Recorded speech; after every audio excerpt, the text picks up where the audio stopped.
Singer, songwriter, model, actress, multi-hyphenate Teyana Taylor is back with Jordan Brand, and I will admit I don't know too much about Teyana Taylor. The most recent thing I saw her in was the movie One Battle After Another. I'm just gonna put it out here. I didn't know she had it like that. I'm just gonna leave it right there. But if you haven't seen the movie, go watch it. But I was pleasantly surprised. I'm just gonna say that. But she's back with this colorway, and I'm glad to have it in hand. Teyana Taylor, Air Jordan 3, Concrete Rose.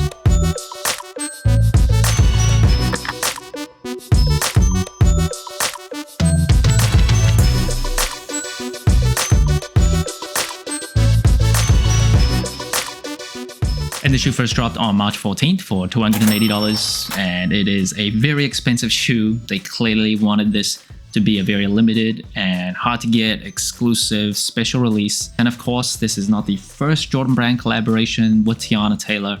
They also had the Jordan 1 Teyana Taylor colorway that came out like 2 years ago. I actually had that shoe, that was a gift. That was a very loud shoe as well. If you remember in 2018, she did have a song come out called Rose in Harlem. So the storytelling here is very obvious. First impressions of this shoe, delicious. I think it is early, but I really do think this would be contender for Sneaker of the Year, or at least like best collaboration of the year. What they did here, I think, is so easy to understand, but it still looks very cool. Like, it doesn't look too obnoxious, even with the vines and everything going on. I do think they did a great job here. And I personally love green. This is not exactly my favorite, that is olive green, but dark green in general, I do really like. And the box of the shoe, I absolutely love it. It is a custom gold box with this cutout window with the rose graphic there.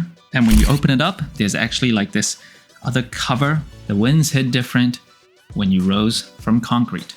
And inside you will get roses on the paper. Love it. One of my pet peeves is when a collaboration comes with a very simple plain box. I'm like, this is your chance to kind of put your mark on a shoe forever, like put your flavor on a Jordan shoe. This is a collaboration. Why not have something more special for the box? And in terms of the materials on the base layer, you will get nubuck, and it does feel very nice. Very, very nice. Like when you first take the shoe out and you just run your hands over it. One thing I will say is, just looking at the thickness, it doesn't feel like super thick leather. Of course, nubuck is just leather treated a different way, so it's not super thick. So that's one thing that I don't love, but at least the texture feels great. Now, in the parts where you will see elephant print, usually for Jordan 3, they got rid of it. So it's just plain there, and they did replace it with suede. So on the heel there, as well as the very front toe box, that is all suede. The suede there, it is okay, it's decent. Wouldn't say it's like the best suede that you've ever felt. And then on the ankle collar there, that is just leather. And of course, the one thing that stands out the most from the shoe, it is the vines wrapping around all the way throughout the upper of the shoe. And I will say, just from how it looks cool. Like, it looks different. That's one thing that I really like when collaborations kind of swing for the fences, do something really different instead of just kind of switching up the colors and putting out a pretty bland Jordan shoe. Practically though, it's kind of annoying. So the vines actually do have these thorns on them, and it actually does hurt.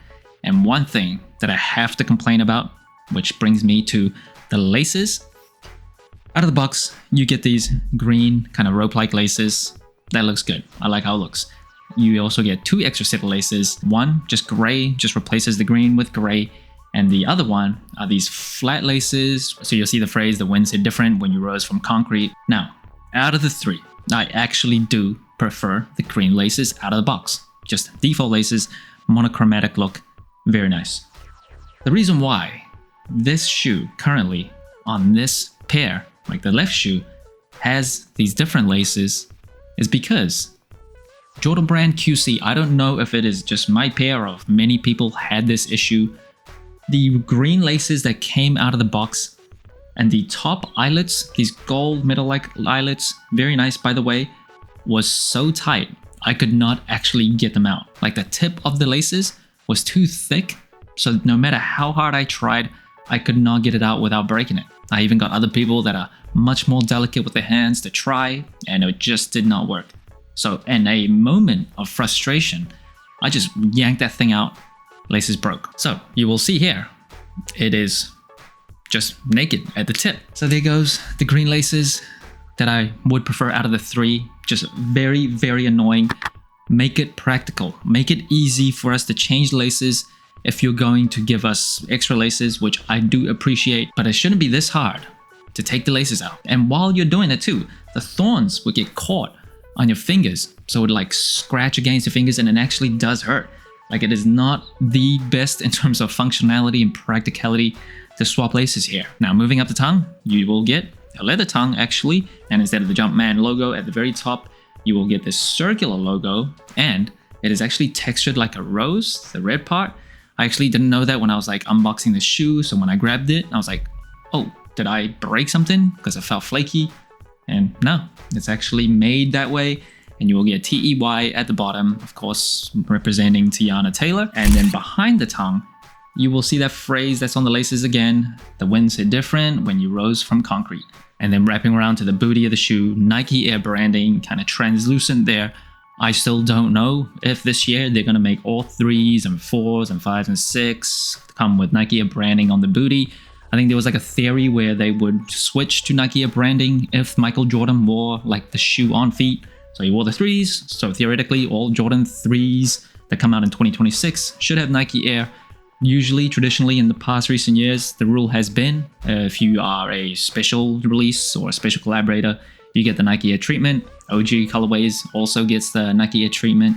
Everything else gets the Jumpman. And moving on to the cushioning of the shoe, a Jordan 3 usually comes with a polyurethane midsole with a Nike Air unit on the heel, visible of course, as well as one on the forefoot. 3s was the first Jordan brand shoe to actually expose that Nike Air unit. Now, of course, they have changed up the midsole here to look like concrete, and that is another very distinct feature about this shoe specifically, and I think they did a pretty good job. So it actually has a lot of texture to it, so it's not flat. I don't think it looks too messy, kind of blends into the shoe, and it's very obvious what it's trying to do. Love it. And to give you an idea of the practical kind of effects of changing up this midsole, you can see the weight of this 3 versus another Jordan 3 that I have, same exact size, but this definitely is slightly heavier. Now, one thing that I also love, as a man who's over 30, are gum bottoms. For whatever reason, the older you get, the more you love gum bottoms and brown in general. So I absolutely love this. So Jordan 3 outsole, concentric circles up top, Nike branding in the cutout. And in terms of the insole, custom branded here too. It is different on the left and right shoe, but it is rose themed, playing into the storytelling of the shoe. Unfortunately, you just deserve a dream cell insole and not something super nice like a polyurethane insole. And in terms of sizing and comfort, I am a wide and flat footer. For 3s, I usually just go true to size. For these, went true to size as well. Fits me pretty well. Didn't have to change up the sizing. They did kind of tweak the inner ankle collar part to leather, but that didn't affect sizing at all. Sometimes when it comes with like satin material or like silk, it can be a little slippery. So some people could go down half a size in certain types of material there. But for me, wide and flat footer, true to size, feels good. Underfoot, comfort-wise, it is slightly outdated shoe. It is a shoe from 1988, but in terms of Jordan retros goes, I think the 3s fits my feet actually pretty well. And that brings the total sole score of the Teyana Taylor Jordan 3 Concrete Rose to 41.5 out of 50. A very high score compared to other collaborations. Now first, it is colorway. I think it's great. Green is one of my favorite colors, olive green specifically, but like dark green, forest green, kind of like the green on my t-shirt, I really like as well. And I've said in many videos, for whatever reason, a monochromatic look also gets me. I don't know what it is. Even if I can't pull it off that well, I just really like when a shoe has like a bold color and it's kind of one tone or majority one tone. So I really like the colorway here. And in terms of the materials, this is a very special collaboration, up the price as well. So they better come correct with the materials. And I think the nubuck does feel very good. It is not very thick though. That's one thing that I don't think is great, but generally to the touch in hand feels awesome. And in terms of the comfort, the 3s, at least from Jordan 1 to 14, one of the best fitting for my feet, one of the more comfortable, wraps around your feet nicely. It is not like the lightest shoe. I will caution, I have gone to like a very walk-friendly city like New York City for a week in just a 3, and by the end of the week, I was like, I need something with much more cushioning, more modern, less like flat to the ground. So just something to keep in mind. And in terms of the versatility, I think the 3s are a very versatile shoe, but this is obviously changed up, very loud, not just in terms of the colors, but the vines wrapping around the shoe itself. It is kind of out there. So I will say, just in a vacuum, to a broad audience, not the most versatile shoe. It definitely will attract eyeballs and people going, what's going on there? What are those on his feet? So it's loud, super loud. Definitely not the most wearable shoe, but it is a special one. Doesn't take away from that. Which leads me into storytelling. I love what they did here. Very obvious in terms of the design and execution, what they're going for. Concrete, rose, so clear, so easy to understand. I love the box and the whole unboxing experience in general. Custom insoles, there's a little message behind the tongue that's kind of subtle. Storytelling here, they really did a great job.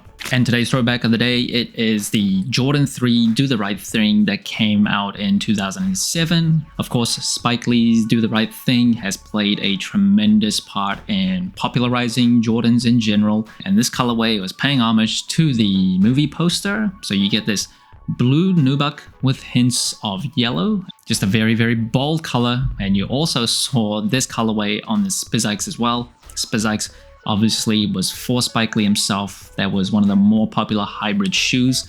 It's been 19 years since we've seen this. Maybe for the 20-year anniversary, we'll see this shoe come back. One can hope. So you can see I have her Jordan 1s from a few years ago. Again, very loud. Got the rose kind of theme going on as well. Between the two, which one do I like better? Easily, for me, this one. I think they did just such a great job here. So that's it. Thanks for watching. So inclined. Let me know what you think of Teyana Taylor Air Jordan 3 Concrete Rose. Like, subscribe, comment, all the good stuff. And remember, tomorrow may never come, so wear your shoes.